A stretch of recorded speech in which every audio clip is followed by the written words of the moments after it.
Hello student, a very good morning to all of you. So here I am to take your Assamese subject, okay? Your class 1. অসমীয়া মাধ্যম লগতে তোমালোকৰ English মিডিয়ামৰ কি ল'বলৈ আহিছো অসমীয়াটো ল'বলৈ আহিছো। So তোমালোকৰ আজি অসমীয়াত কোনটো প্ৰগ্ৰাম পাওঁ তোমালোকৰ পাঠ 6। পাঠ 6 ঠিক আছে।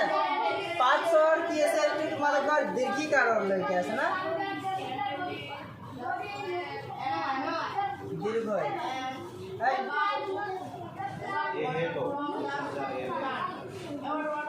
দীৰ্ঘি কাৰণ যুগত শব্দ গঠন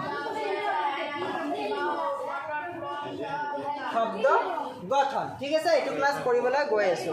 সো এইটো কি কয় তোমালোকে জানা দীৰ্ঘিকাৰ বুলি কয় ৰাইট দীৰ্ঘিকাৰ।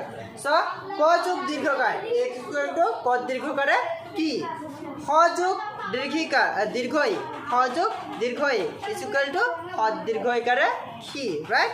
এইগুলো ইজি আছে তোমালোকে পঢ়ি ল'ব পাৰিবা। ক দীৰ্ঘকাৰে কি লড দীৰ্ঘকাৰে ৰি ৰদ দীৰ্ঘকাৰে ৰি সদ দীৰ্ঘকাৰে কি ৰাইট।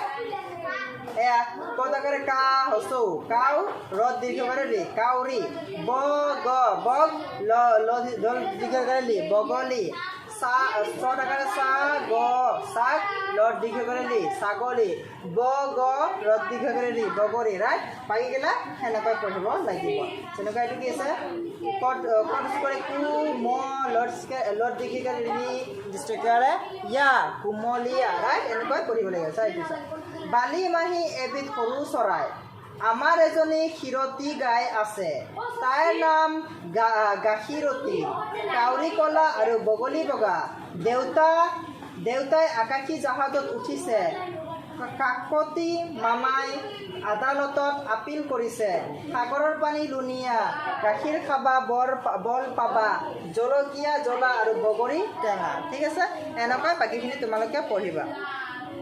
আৰু ইয়াত চোৱা কিছুমান শব্দাৰ্থ আছে এই শব্দাৰ্থগুলো পঢ়িবা ঠিক আছে।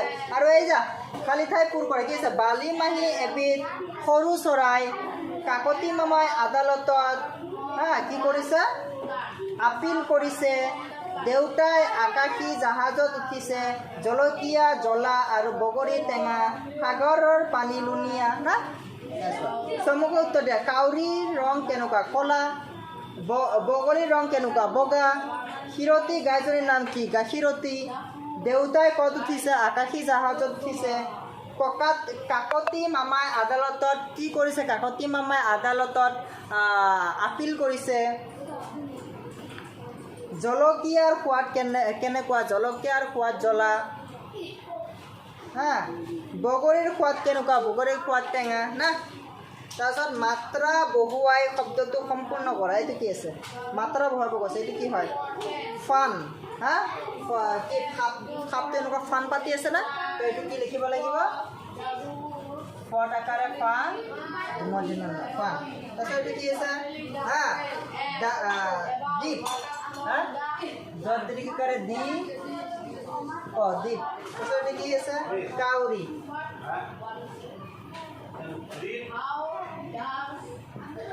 ঠিক আছে। এনেকৈ গোটেইখিনি পঢ়োৱা হয়।